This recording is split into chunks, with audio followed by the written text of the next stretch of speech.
is called Introducing the Great 78 Project. And I'm going to introduce the four panelists in order of how they're speaking, and then hopefully at the end we'll have time for questions as well. Brewster Kahle is founder and digital librarian of the Internet Archive, a nonprofit library. The goal is universal access to all knowledge. Next up is B. George is the founder and director of the Archive of Contemporary Music, ARC, New York City and music curator at the Internet Archive, San Francisco. He has co-directed performance artist Laurie Anderson stage shows and released her first single, Oh Superman, #2 on UK pop charts. He has released many other experimental and African recordings, curated audio exhibits, and produced an occasional survey of new American music for the BBC with John Peel. He is the author of a volume of the first comprehensive discography of punk and new wave music. Film credits include Martin Scorsese's Goodfellas and Jonathan Demme's Something Wild, among others. Since 1985, he has grown ARSC collection to more than 3 million recordings. Mr. George can no longer play a lick, but still has Martin 12-string in his 60s. Next is George Blood, is owner of George Blood LP. His firm specializes in digitizing obsolete and deteriorating audiovisual collections and migrating obsolete computer media. A graduate at the University of Chicago with a degree in music theory, he regularly presents on a wide range of topics at conferences and workshops. He currently serves on the technical committee of ARSC and YASA and has served on committees for many organizations, including SAA, MLA, ALA, and AMIA, among others. Beginning in 2017, he sponsors the George Blood LP Women in Audiovisual Archiving Scholarship through AMIA. Last but not least, we have Jessica Thompson. Jessica is a Grammy-nominated mastering and restoration engineer and audio archiving specialist. She has digitized, restored, and revived historic recordings from the Bottom Line, Cafe Lena, Woody Guthrie, and Barbara Dane archives, and for the cult record label Awesome Tapes from Africa. She also serves on the board of the AES San Francisco chapter. In her former career as a radio producer, she interviewed drummer Max Roach, an organ player at Fenway Park for WGBH.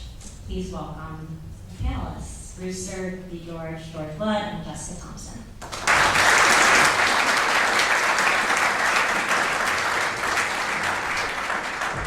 Boy, are we excited to be here for this. We've been working on this now for a couple of years, actually, and it's really an ARSC project. We have in our collections, in our heads, an enormous amount of knowledge, materials that are not being maximally offered to another generation. I think that we're not doing our jobs terribly well in going and sharing what it is we know and some of the great materials of what the 20th century sounded like. And there are many reasons for this. We're in institutions that we feel constrained, or there's, I don't know, copyright stuff, costs, whatever, lots of problems. What I'm going to try to propose here today is a joint project, a joining together of us to go and build a project together. And just to call it, use a casual name, the Great 78 Project. The real idea of this is preservation, research, and discovery. Can we build a reference collection of 78 RPM records to be, instead of just a discography with just sort of blank, just some text, can we make it so that all of those discographies you can click and listen to some kind of a recording of these materials and be able to fuel research by making these materials available for people to do interesting audio restoration projects. So I'm going to talk to you a little bit about how you can join, what's been going on so far, but the whole idea is join. If we can, if we've got this right, then this can be something really fun and interesting. Let's build a 78 RPM reference library together. You can get fame, fortune, well, okay, maybe not so much fortune, but at least you get digital files back. So what is it? If we're going to build our libraries together, say there's 4 pieces. There's one, we can share our knowledge. And it's not just knowledge about individual pieces, it's curating collections. It's going and making selections.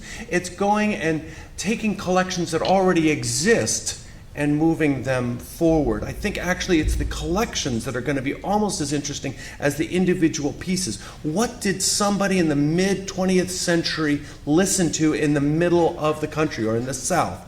Those sorts of things are fantastically interesting. Please include your digitized collections. We've had 57,000 recordings of 78s and cylinders uploaded to the Internet Archive over the last 10 years that have been put up as a massive amount of sharing. You may already have digitized materials. Let's put it up and make it as available as we can. Or digitize your collections. We're working on mass digitization workflow here that you can chime in on and bring your materials along with so that they're going to have the same enhanced metadata, the same high resolution formats, the low costs because we're all doing it together. Please digitize your collections. And lastly, donate 78 RPM records. Right now, the Internet Archive has funding to digitize 400,000 sides of 78s. And so we're looking for the very best. And you'll get digital versions back. Sometimes these materials have just been sitting. And we'll preserve physically and digitally. We've already done 15,000 of our own sides, and we're on a roll of about 5,000 or going to 8,000 sides per month. So it's starting to really roll, and we're looking for the very best during this period. So that's the general all around, and I'd like to bring on Bob George. Oh, and yes, you get digital files and metadata and interlinking all back for participating, of course, in the project. B. George. Good job. Okay. My archive primarily collects microgroove recordings, and we basically collect all formats after World War II, mid-1940s. So, Brewster, I need my pen. Can we get that going? Sorry. No. Do you really need it? Yeah. Yeah, because I'm new at this. Okay, great. So basically, what we've done is in the presentation mode like yesterday. Sorry, this is terrible. Anyway, a lot of our recordings in our library reference earlier works on these earlier formats. So, and we do a lot of research for organizations. We did the scanning for the opening of the Grammy Hall of Fame in Los Angeles. We did a lot of the scans for the opening of the Shui Jazz Archive at New York City. So accidentally or through doing research projects, we had about 16,000 78s. Sorry about this. It's all right. Go to the next one.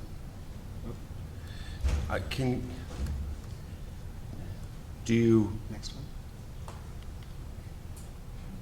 I'm not getting my text. Don't know how to get you your text without it also showing up. Leave it that way. Okay. Can we do it that way? Sorry. Okay, so anyway, so Brewster asked us to get involved in this, and this seems like just a great thing for us to be working on. So over the past couple years, we've managed to pull together a little over 200,000 78s for him to start working on.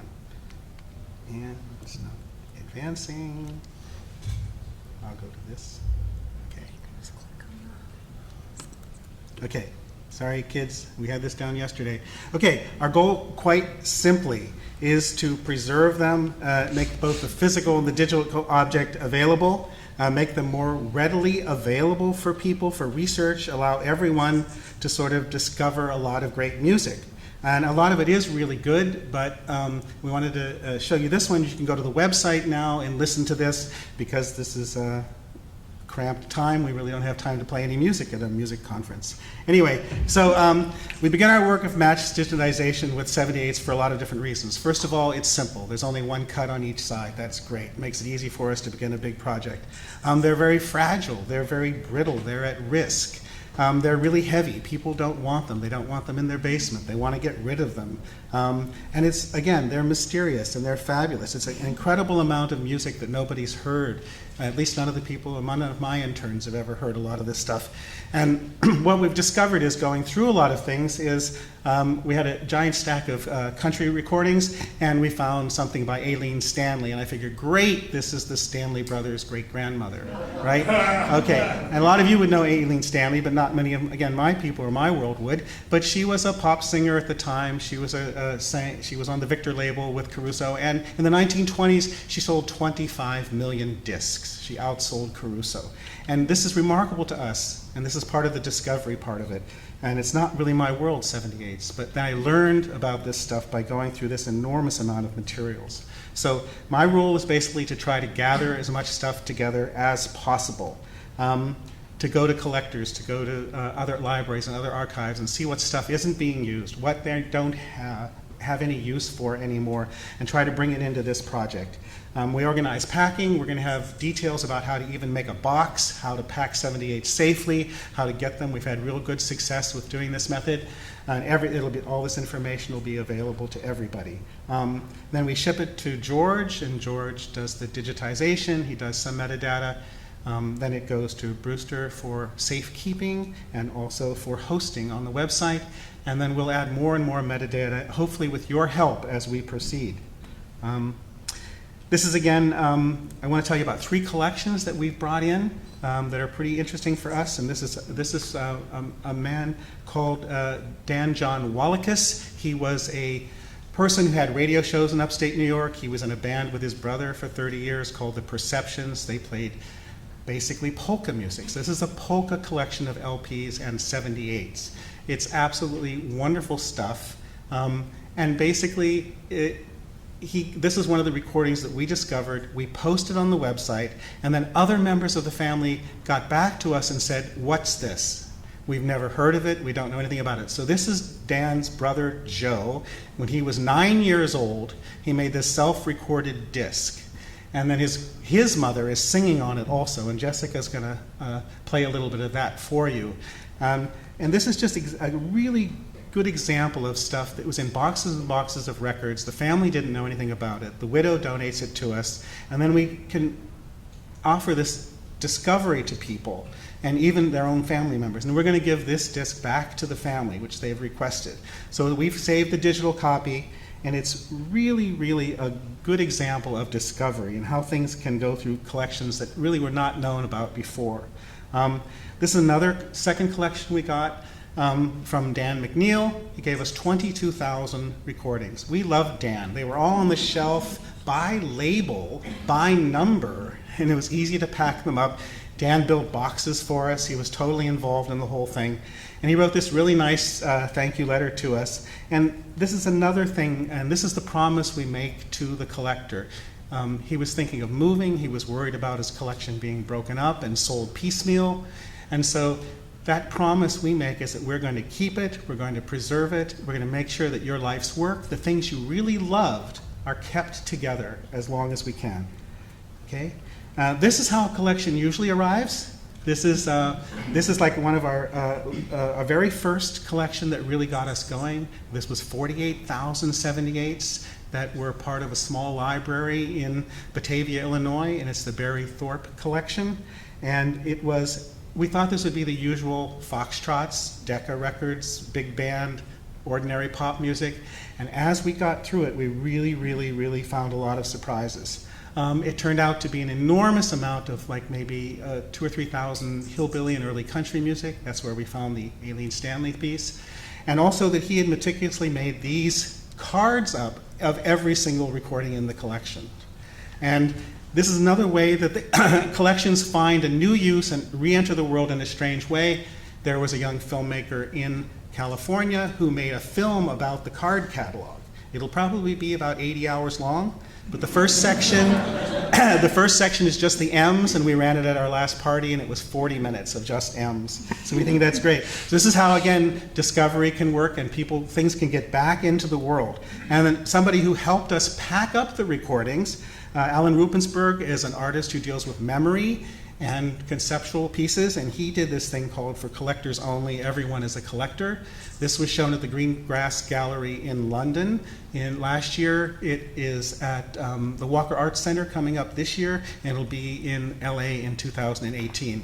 So again, the way that, other ways other than just preserving the audio, that the audio equipment can re-enter the world and have incredible new uses that we maybe had never thought of ourselves. But other people can tap into this great information and do something with it. So we built these shelves for you guys to start sending 78s. And that's really our mantra. It's preservation, research, and discovery. And we hope you'll give us a hand.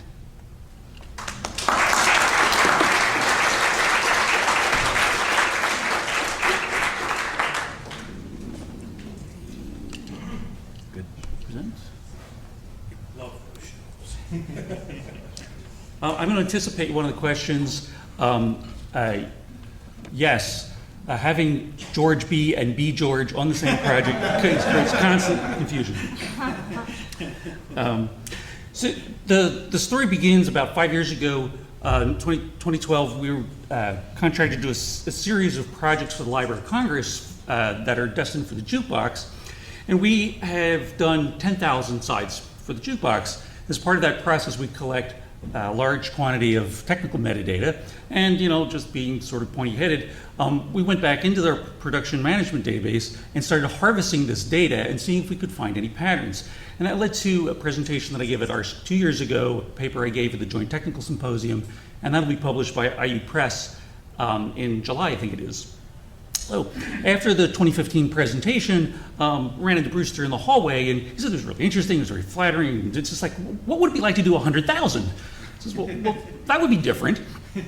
And in that time, there's been a lot of discussions, and what's become really apparent to me is that we keep talking about reaching outside our community of libraries and archives and museums to see what we can learn from other communities. And here we have, a poster child, internet entrepreneur, thinking about things in a different way. And the first thing that you learn working with Brewster is you have to learn how to count, because to Brewster, this is 1. And so these are the kind of quantities that we're working at, because as we get into this project, we're really looking at how could we do this at scale. So we're kind of sort of reasonably making the Library of Congress happy, such as anybody can, and we. So the idea is that how can we deliver that quality but at a lower cost? And there's a really big difference between how can we cut corners to make it cheaper from how can we do more in less time. So let's take this one example. I don't have to introduce this to this community. Keith Monk's record cleaning machine, it costs about $5,000. And if your collection has 10,000 sides, it costs you, for the cost of the machine, about 50 cents a disc to do that. Well, if you're working at 400,000, the cost of the machine is about a penny. And there we save 95% of the cost of that component. If you've ever used one of these things, you spend an awful lot of time staring at it. So we found is that we could give one operator 3 of them. And by having 3 of them, we cut the labor cost for cleaning the discs by about 60%. So it's looking at every stage of the process to see where can we nip and tuck or find efficiencies, whether it's by deploying capital or just time and motion studies. Is there anywhere where we can reduce the number of times that we take the disc in and out of the sleeve? Save 10 seconds on the process. Again, I preach to the choir here. 78s aren't standardized for speed, stylus, selection, or equalization. And any project, you need to figure out how you're going to address each of these.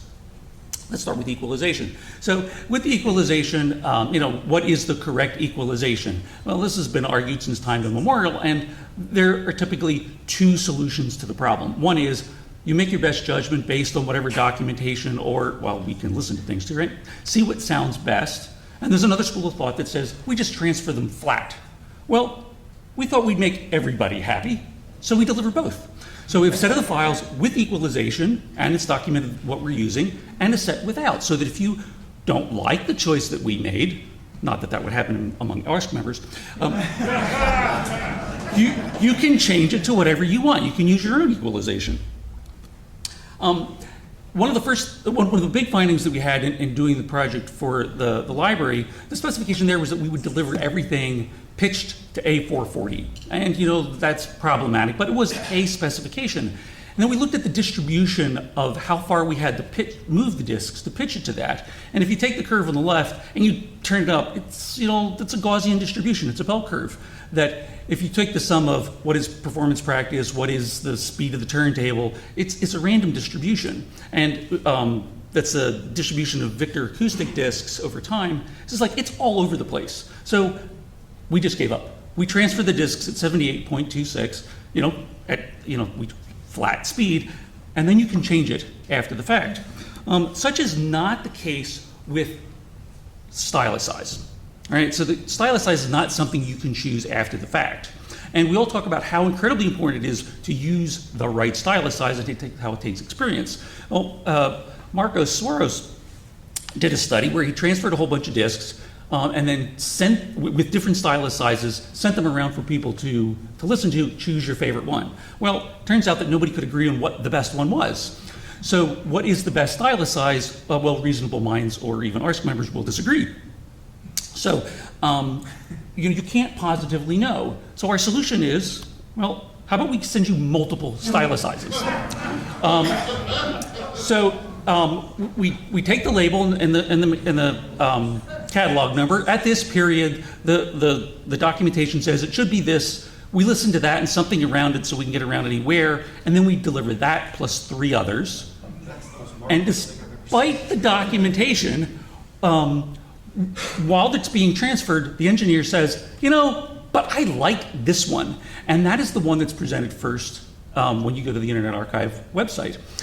So you can hear both groove walls, 4 different stylus sizes, with and without EQ. There are 16 files. Knock yourself out. So, and this presentation of 4 different stylus sizes is unique to the Internet Archive project, and they are transferred concurrently, so they all have the same speed. So you like a different stylus size on the inside of the disk from the outside of the disk, you have it. You like a different one at this point because the distortion on that instrument isn't quite what you want, you can swap it out. They're transferred concurrently. And here is a screenshot from the site. We document that and deliver it to you so you know what it is that we have been doing. Mwahaha. So I'm going to play this video. As you can imagine, as we're always looking for another second or two to make this more efficient, the process evolves. There's a notable change every couple of weeks. Sometimes it turns out to be better, sometimes it doesn't, but we're always looking to evolve the process. So this isn't exactly what we're doing now, but this is a short video that tells you a bit about what we're doing.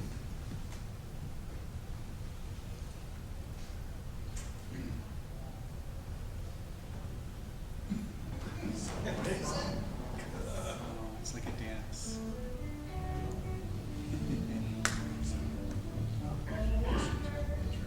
Rock it. Say come unto me, and I will make you happy if you just abide with me. So I'm gonna walk, walking out with my Lord. I'm gonna walk, walking out with my Lord, with my Lord. I'm the man, he's the man, Lord is right. I'm gonna walk, walking out with my Lord, with my Lord.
Working at this scale, we have reduced the cost by 80%.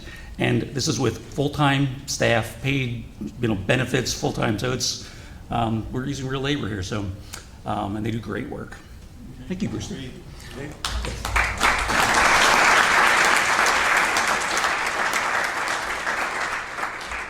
I brought my analog notes. We like analog. Oh, where's the clicker? Here it is. So I have the enviable position of coming into this project. Advance. It's not clicking. There I am. As basically a music fan and highly discerning listener, because I'm an audio engineer too, to figure out what can we do with this collection, what's its value, and what's the potential of all of these recordings to us as music fans, as researchers, and as preservationists. For music fans, it's access. This is unprecedented access to decades and decades of recordings that up to this point have not been available. And it's especially important that one of the missions of this project is to preserve genres that have slipped through the cracks. I mean, let's get real. Most institutions are not digging deep to preserve hokum records over more traditionally popular genres.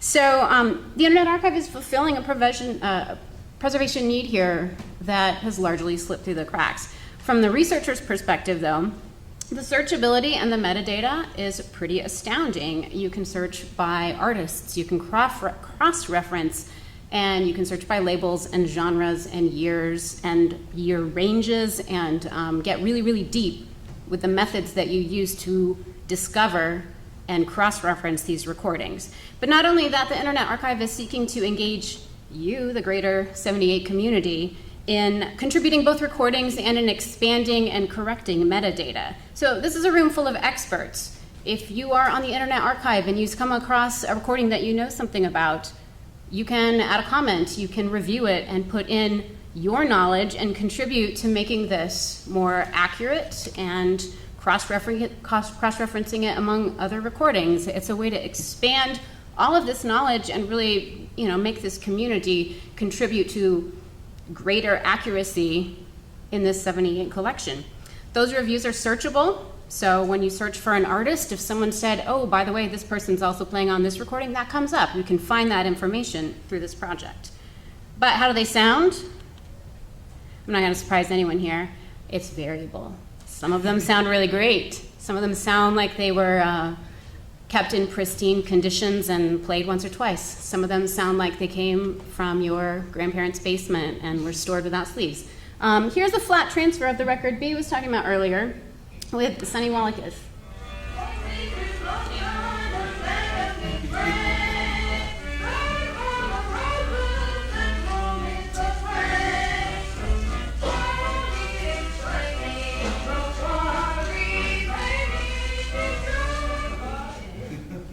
Unheard for a very, very long time. Well, I'm a restorationist, so again, trying to find the potential in this project, I thought, all right, let's see what happens if I attempt to restore this. Then how can we make it sound? What's the potential? Gotta go back one. There you go. Thanks. Why is it? All right. Surprise, you'll never know. It should play. There it is.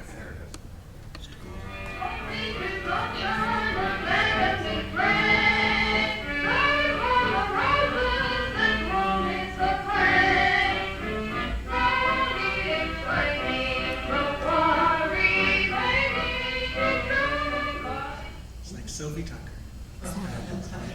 Okay, interesting, choice to use one of these one-off recordings, but I thought it was pretty remarkable to see what you can dig out of a 78 recording that was made, just on a recording blank.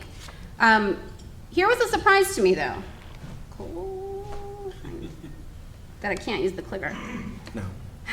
This was a massive value add from my perspective as a preservationist. This is a huge amount of technological metadata. And in aggregation, it offers an enormous teaching tool for us to learn about disk preservation. So I don't know how many of you teach or have been taught specifically about disk preservation, but we hear all the time, oh, stylus size is really important, EQ is really important. How often do we actually have audio examples to back that up?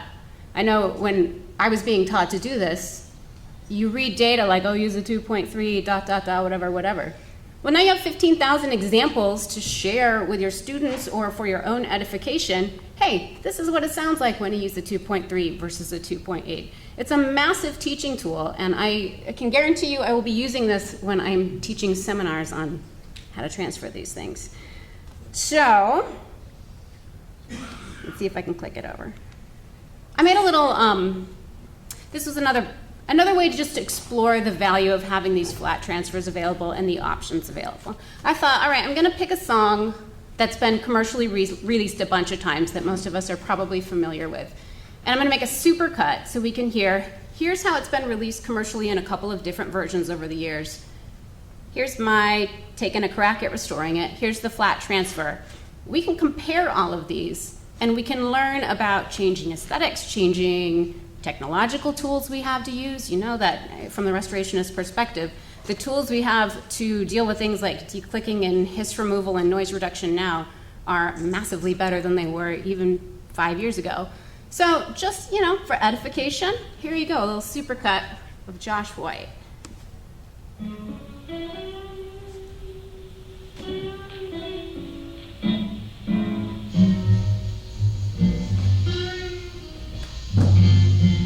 It was down by old Joe's bar on a corner of the square. They were serving drinks as usual, and the usual crowd was there. On my left. So I'm going to hand it back to B now. No, I'm going to hand it back to you. Other B. Brewster. Okay. I'm going to take Jessica's version any day.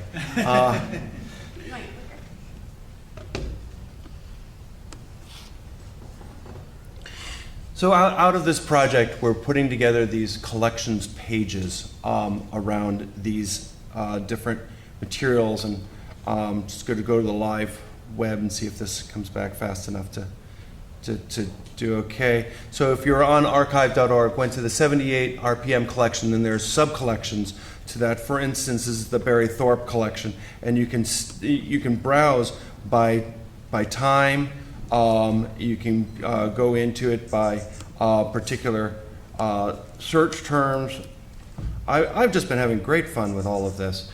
And we even made a little tool so that you can listen to these materials. Waiting for the... you can basically make your own search and your own ordering, say by time of date of reissue or the like, and then be able to make a playlist out of it and play it over dinner or breakfast or the like. And I'd say it's completely fun because it just brings up all these different materials that I've just never been exposed to, and just bringing them into my life on my own terms to be able to discover what it is. I don't think this is going to substitute for people going and buying cleaned up versions of their favorite artists on CD. I think this is a different kind of exploration to go and find nooks and crannies that we may not really have known much before. And I've just been having a great time with it. And so, how can you engage? Just visiting the first slide again. Share your knowledge. Go and add reviews to these materials that have things like dates, genres, locations, and then we promote them. We have administrators that promote that information into the actual main metadata itself. And for those that have just, get into it, we'll teach you how to do the actual promotion, become an administrator of the collection yourselves. Include your digitized materials already. You probably have some of these transfers already. You may not be, well, they're not quite up to snuff. let's get these things together and let's put them up. Let's work together using the same techniques and the same workflow all the way through that George Blunt. Let's go and host them. You get the digital files back. You get the digital files for things that you already have, but somebody else has already digitized. You get those for free. You just get your collection in a way that you can play with it. It doesn't substitute for having the physical materials, but it sure is a great addition towards not only having ourselves understand our collections, but to have a lot of other people understand why we're such fanatics. And then there's donating your 78s. And if that makes sense to you or somebody you know, we'll pay for packing, for shipping, we'll preserve it forever, and we're really looking to go and digitize non-classical music. So at least on the first 400,000 sides, we're not looking for, except for in special cases that things should be done, we're basically looking for non-classical, but from all over the world. Let's build this, and let's build this as a community.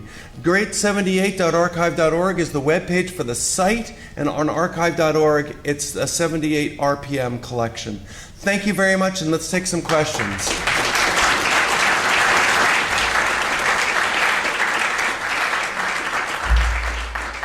Thanks so much, Brewster, and all the panelists. There, I already see some hands up. Yes? Oh, wait, what? Okay.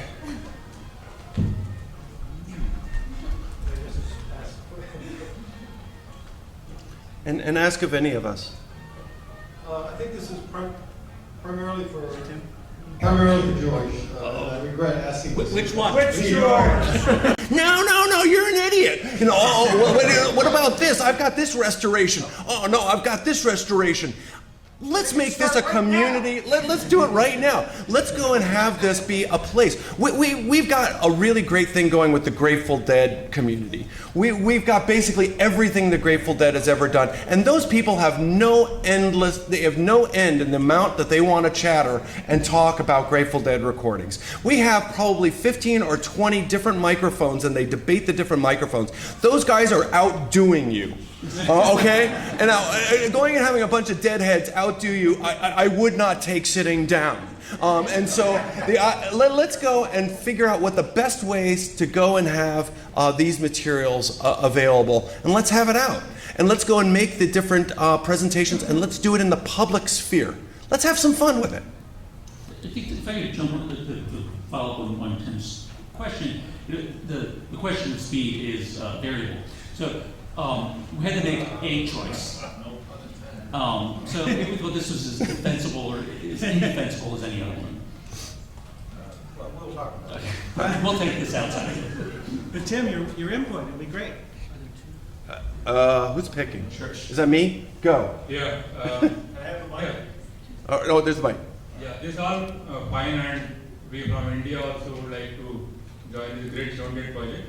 Yes. The question is, fine, we do all this, we share the recordings, the world, to whosoever want to listen to. What happens to the physical material which you have?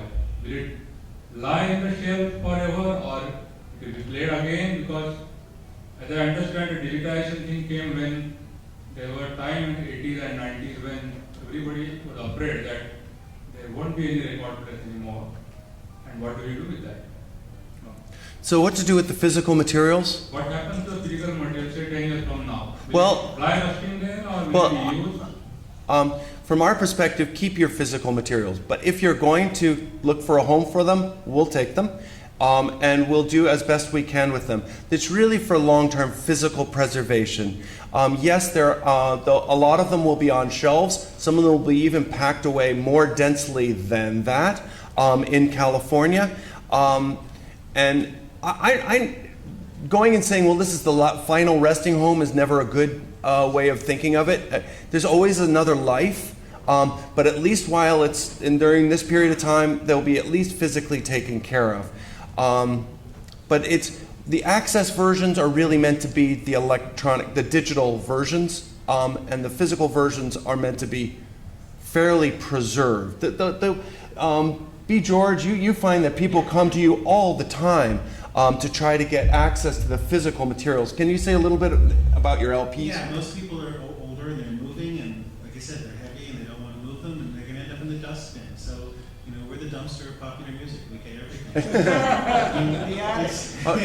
No, We're the dumpster. no. So B, no. How's the use after you've gotten them? People want the covers. They want them for reprints. Yeah, that's basically what's been doing, but not so much for 78s. Now it was label scans that people were looking for the beginning of major libraries and also for books projects. So that's how it's been used primarily.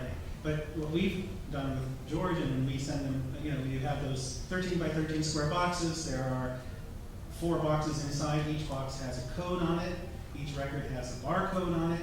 They are easily locatable. So anything that's donated is locatable, whether it's preserved in that way. And it's that next access that we're all worried about, is if there is a need to actually find that actual physical recording again in the future, we can guarantee that. It just might take a day. Now, why I'm asking this question, because this question comes in India. For example, now average listener can afford high-end machines even in India, and they have individual machines at house. They don't have a record to play, especially the old ones. If somebody has multiple copies, and if we go back to the old library systems in Europe and US, that book library also has a record library to lend. Because you know, many libraries have multiple copies of a given record. Let's find ways to work together. There's a. I think we just have time for one more. Oh. Well. Oh. We're all week. Oh, we're here all week. Weekend. Yeah. Maybe over lunch. People are up for a dinner. We're here. We scheduled this early on so that there could be conversations. If we end up doing 400,000 sides, and we're the only one working on this, we've lost. As a project, we will feel like failures. We really need to engage and find ways to work together in interesting ways. Yes? Quick question for George Blood. As most of us know, sometimes the right stylus is the one that will play the record all the way through without skipping. And if one of your 4 styli doesn't play the record all the way through without skipping, first of all, how do you know that if you're not listening, and what do you do about it? Oh, there's somebody there listening to the disc all the way Each through. of the 4? To all 4? Yeah, no, they're not listening to 16 channels of chaos, but there's somebody sitting next to the turntable, and they can switch and listen to any of the if it's skipping. Yeah, but at any instant in time, something could be going wrong with one of them, and you're not hearing it. Oh, but you'll see it. Yeah. Yeah. At least when I look at these, there are ones that basically stop in the middle because they basically couldn't track. Yeah, but what if But the they rest- skip? but What all if they the work. skip and keep going as opposed to getting stuck? Why not skip forward? You've got 12 other files to work with. There's one answer. But this is not, it turns to be a much bigger problem where we get only one that will track. In which case we deliver only what will track. Well, one other quickie, if I may. How do you deal with the fact that your Jelco tone arms, the anti-skate, only goes up to 3 grams? Listen to the files and tell me if you find them unsatisfactory. That doesn't really answer my question. Let the fist fights begin. Can we take another couple? Yeah. That's great. I just want to ask a couple short questions. So, little follow-up. So I just want to ask about flux and best copy. It seems like in this sort of process, you might just do everything multiple copies of the same disc, or what that might look like. And the other one is like, why not classical? Just for the sake of curiosity, like what was the decision around that? Was it a funding decision, or was it what dictated that? So the question of what about dupes? We're starting to grade the discs that are going through, so that if we find a new copy that's a better grade, then we'll digitize that. Or if it's a particularly special thing in judgment calls by these guys, we'll just do them all. But the idea is to try to keep going. And so we're basically where did the 400,000 come from? Was the other question, and it's just what we thought we could afford at this time. David Subert, is he here? You estimate how many sides were done during the 78 RPM era? Probably 3 million. About 3 million. So if we're doing 400,000, that's kind of 12%. We need another couple 400,000s here. or might be made up of a large number of smaller collections. But I think that if we start to get to 1/3 of the total production, we're going to start having a hard time finding the original, finding ones that we haven't done before. So that was also sort of kind of the idea. And we may just decide to just keep going, or we might find that there are a lot more than 3 million. Let's get this train going and let's participate. There are fabulous collections out there, and we're only going to get a small piece of them. I just wanted to say something too. If we'd done this right, we would have collected all we wanted and put them on shelves and sorted them and looked at them in each one. But we're kind of like crazy exuberant and we want to get this done and we think it's a good idea. And so we'll find them as we go along rather than trying to do a pre-sort and delay the project 2 or 3 more years. We're learning a lot as we go. Any other questions?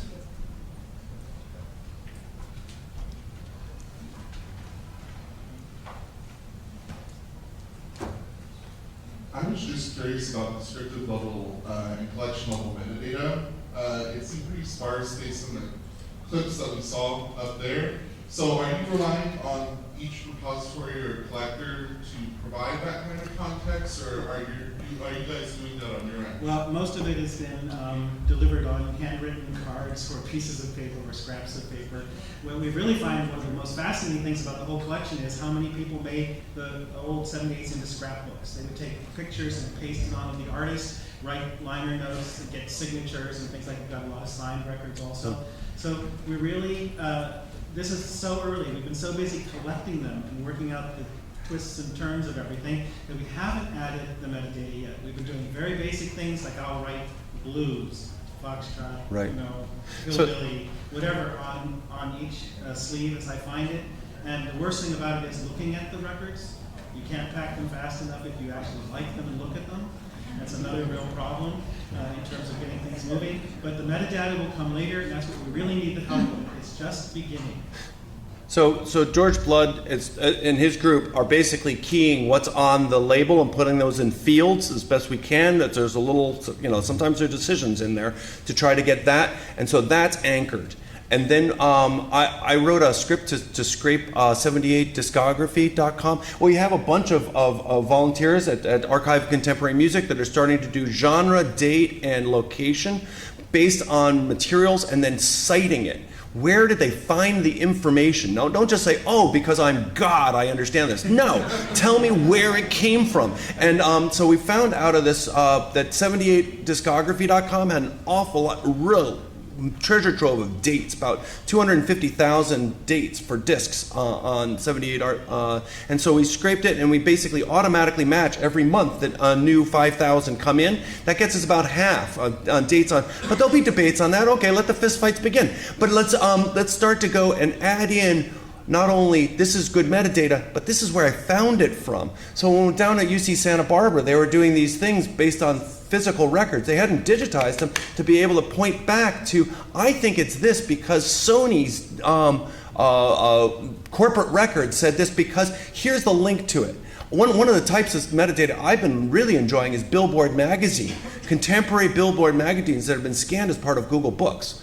And so not only do you get a date, but you also get these pictures, these sort of awesome ways it was. And so we're trying to find mechanisms to drag people out into the rest of the library. So you start with this because you love it, but let's get people just tangled up in blue such that they're just going to basically not come out of this collection for months. That should be all of our goals here. And let's go and make it so that we're linking from here out, and then let's take every discography and turn those into a blue link. So every scanned discography we've got, you click on it, you're hearing it. I mean, kids these days, me included, I want to hear the stuff. I don't want to read yet another review without being able to click on it. So let's go and poison the whole web with our 78s. And let's go and make it so that if you find yourself to the 78 through Google from some form or another, that you're going to find rich information that's going to keep you there. That's what our community, I think, can do and do really well. Yeah. Okay, Yes. I think we're actually out of time. We're here. We'll We're here. all chat, but Thank you very much. That